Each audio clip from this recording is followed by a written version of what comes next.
Eu era um homem de 34 anos, sem emprego nem onde morar. Até que era um cara legal, mas era do tipo bem pesado, sem boa aparência e estava arrependido por toda a minha vida. Só fiquei desabrigado por umas 3 horas. Antes disso, era o clássico, estereotipado e recluso de longa data que não faz nada da vida. E então, de repente, meus pais morreram. Sendo o que era, obviamente não fui ao funeral ou à reunião familiar após isso. Foi bem nesse cenário que me expulsaram de casa. Meu comportamento domiciliar impertinente não conquistou ninguém. Eu era o tipo de cara que batia nas paredes e no chão para chamar as pessoas até meu quarto, mas nem saía dele. No dia do funeral, estava no meio de gozar, com meu corpo arqueado e tudo mais, quando meus irmãos e irmãs invadiram meu quarto com suas roupas de luto e entregaram uma carta informando que fui deserdado. Quando ignorei isso, meu irmão mais novo esmagou meu computador, que eu valorizava mais do que minha vida, com um taco de madeira. Enquanto isso, meu irmão mais velho, faixa preta de karatê, ficou cego de fúria e começou a me bater. E eu só deixei rolar, soluçando feito um inútil o tempo todo, esperando que acabasse logo. Mas meus irmãos me forçaram a sair de casa com nada além das roupas que usava. Eu não tinha escolha a não ser vadear pela cidade, tentando cuidar da dor latejante que sentia na lateral do corpo. Pelo visto tinha quebrado alguma costela. As palavras mordazes que lançaram em mim quando saí de casa chegaram aos meus ouvidos pela primeira vez na vida. As coisas que disseram me deixaram uma ferida profunda. Eu estava com o coração completo e totalmente partido. O que infernos fiz de errado? Tudo o que fiz foi não ir ao funeral dos nossos pais para bater uma enquanto via um pornô de lolis sem censura. Então, o que diabos deveria fazer agora? Eu sabia a resposta: procurar um emprego integral ou de meio período, encontrar um lugar para morar e comprar alguma comida. A questão era como?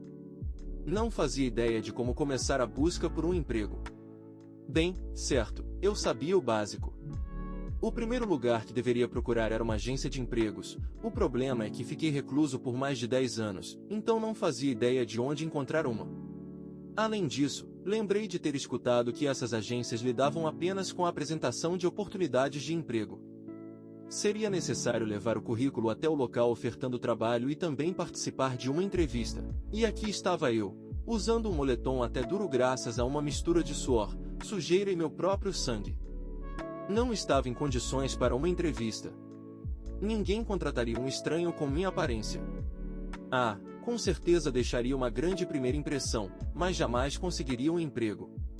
E aqui estava eu, usando um moletom até duro graças a uma mistura de suor, sujeira e meu próprio sangue.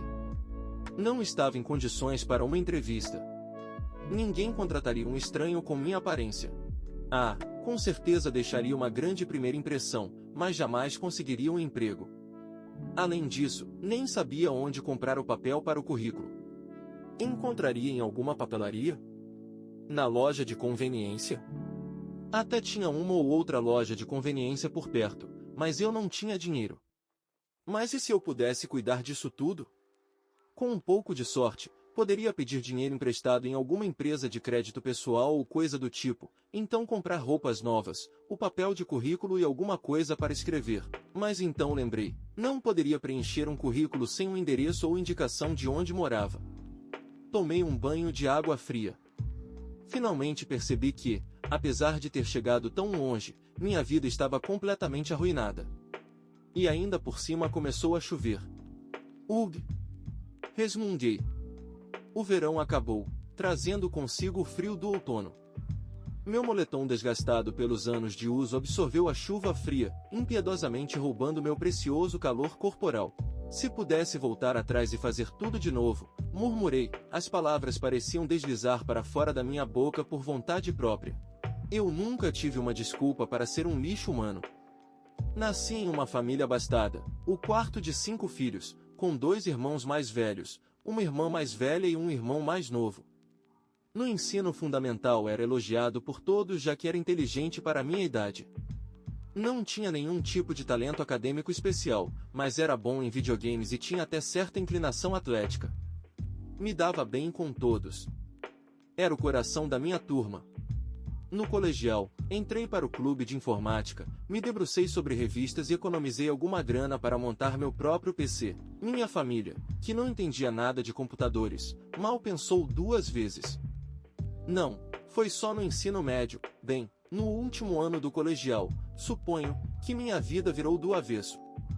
Passei tanto tempo grudado no computador que acabei negligenciando os estudos.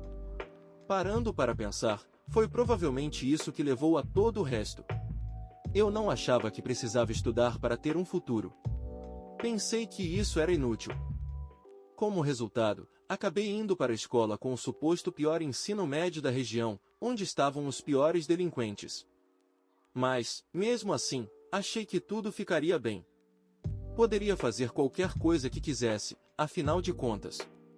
Não estava no mesmo nível que o restante daqueles idiotas. Ou foi o que pensei. Naquela época houve um incidente que eu ainda lembrava. Estava na fila da cantina da escola para comprar o almoço, e aí alguém entrou na minha frente. Sendo o jovem moralmente respeitável que era, dei-lhe um vislumbre da minha opinião, jogando tudo na sua cara, fazendo um papel estranho, mal-humorado e constrangedor. Mas, como esperado da minha sorte, aquele cara não era só um veterano, mas sim um dos mais desagradáveis, que competia para ser o maior panaca da escola. Ele e seus amigos bateram no meu rosto até ficar roxo e inchado, depois me penduraram no portão da escola, completamente pelado, praticamente crucificado e com tudo à mostra. Tiraram uma tonelada de fotos, que acabaram circulando por toda a escola como se não passasse de uma brincadeirinha. Minha posição social entre meus colegas despencou até o fundo do poço da noite para o dia, deixando-me com o apelido de pau de lápis. Faltei às aulas por mais de um mês, ficando escondido no meu quarto.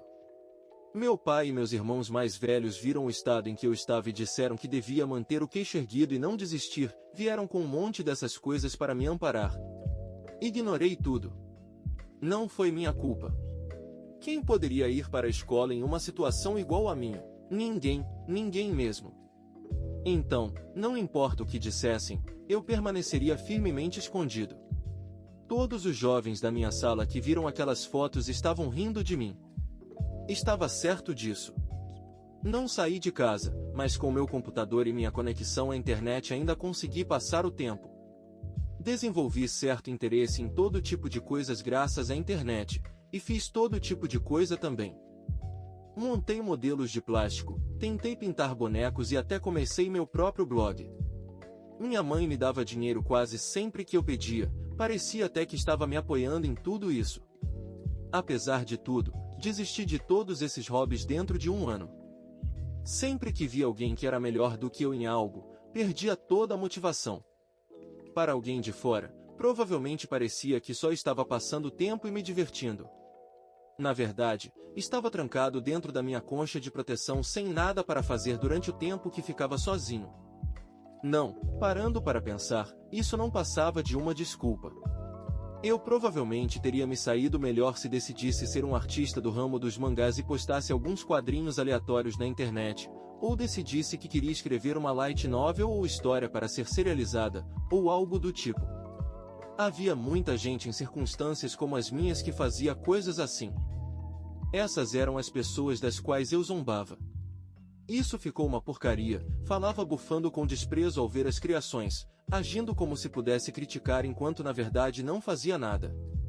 Eu queria voltar para a escola, idealmente para o ensino fundamental, ou talvez para o colegial. Porra, até voltar 1 ou 2 anos já serviria. Se tivesse um pouco de tempo, seria capaz de fazer alguma coisa. Poderia pensar em tudo que já fiz, mas deveria poder recomeçar de onde parei. Se realmente me esforçasse, poderia ser um profissional em alguma coisa, mesmo se não fosse o melhor.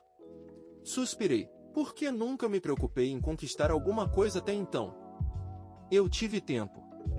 Mesmo passando todo o tempo trancado no meu quarto em frente ao computador, havia muito que poderia ter feito. Mais uma vez, mesmo se não fosse o melhor, poderia ter conseguido algo meio decente se me esforçasse. Com mangás ou escrita. Talvez jogos ou até programação. Com qualquer coisa, me esforçando o suficiente, poderia ter alcançado resultados, e a partir de então, poderia ter ganho dinheiro e... Não. Isso não importava mais. Eu não tinha me esforçado. Mesmo se pudesse voltar no tempo, só ficaria tropeçando de novo, teria parado no meio do caminho graças a algum outro obstáculo. Não tinha conseguido passar por coisas pelas quais pessoas normais passavam sem nem pensar, e é por isso que estava onde estava agora. De repente, no meio da chuva, ouvi pessoas discutindo. Soltei um breve murmúrio. Alguém estava brigando? Isso não era bom. Eu não queria me envolver com esse tipo de coisa. Mesmo enquanto pensava nisso, ao mesmo tempo, meus pés continuaram me levando naquela direção. Olha, é você que... Não, é você que... O que vi quando virei a esquina foram 3 estudantes do ensino médio no meio do que era, obviamente, uma briga de amantes. Havia 2 garotos e uma garota, vestindo agora raras jaquetas Sumiter e um terno de marinheira, respectivamente. A cena era quase como um campo de batalha, com um dos meninos, um sujeito mais alto que o normal, em uma discussão verbal com a garota. O outro tinha se colocado entre os dois na tentativa de acalmá-los, mas seus esforços foram completamente ignorados. Eu já estive em situações parecidas. Essa visão trouxe velhas memórias à tona. De volta ao colegial, eu tinha uma amiga de infância que era realmente fofa.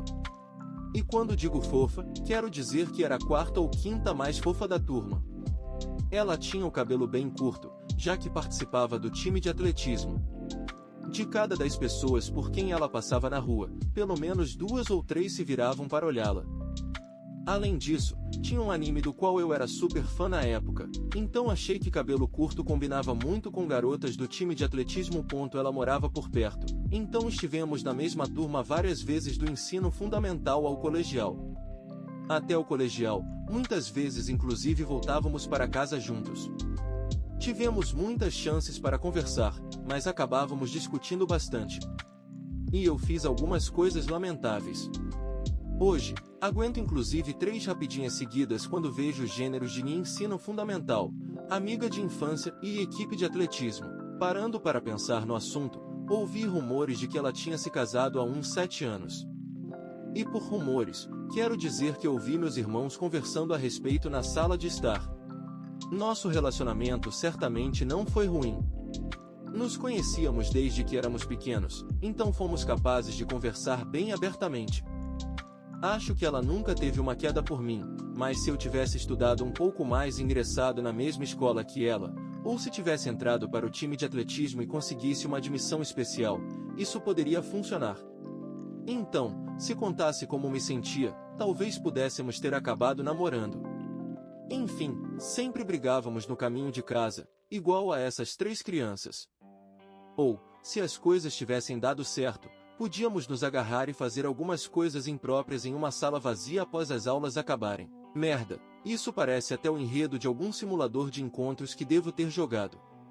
E então, notei uma coisa, havia um caminhão correndo em direção ao grupo de estudantes.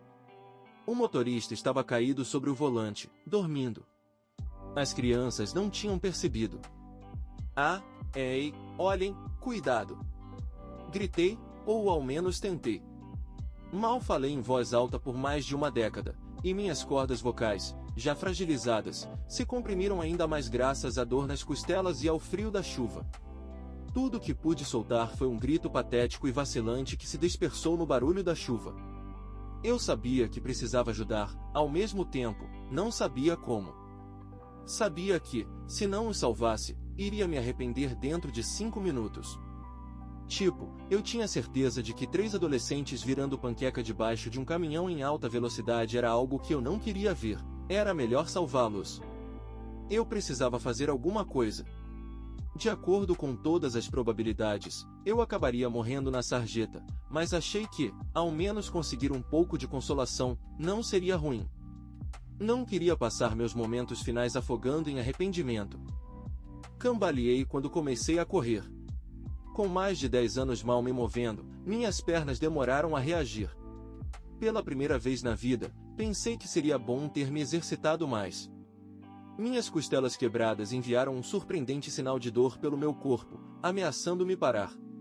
Pela primeira vez na vida, queria também ter consumido mais cálcio. Mesmo assim, corri. Eu fui capaz de correr. O garoto que estava gritando percebeu o caminhão chegando e chamou a garota para perto dele. O outro garoto tinha desviado o olhar e ainda não havia visto o caminhão. O agarrei pelo colarinho e puxei para trás com todas as minhas forças, depois o empurrei para longe do caminho do veículo. Bom, agora só faltavam os outros dois. Naquele instante, vi o caminhão bem na minha frente. Simplesmente tentei jogar o primeiro garoto em um lugar seguro, mas, em vez disso, troquei de lugar com ele, ficando em perigo. Mas isso era inevitável e não tinha nada a ver com o fato de eu pesar mais de 100 quilos, correndo a toda velocidade, simplesmente demorei para parar. No instante anterior ao contato com o caminhão, uma luz floresceu atrás de mim. Estava prestes a ver o brilho da vida na minha frente, conforme era dito pelas pessoas? Só durou um instante, então eu não sabia. Foi tudo tão rápido. Talvez seja isso que acontece quando metade da sua vida foi vazia. Fui acertado pelo caminhão com mais de 50 vezes o meu peso e jogado contra um muro de concreto. Urg! O ar forçou o caminho para fora dos meus pulmões, que ainda tinham algum oxigênio, e vazou todo. Eu não conseguia falar, mas não estava morto. Meu enorme volume de gordura devia ter me salvado. O problema foi o fato de o caminhão ainda estar em movimento. Ele me prendeu contra o concreto, me esmagando feito um tomate, e então eu morri.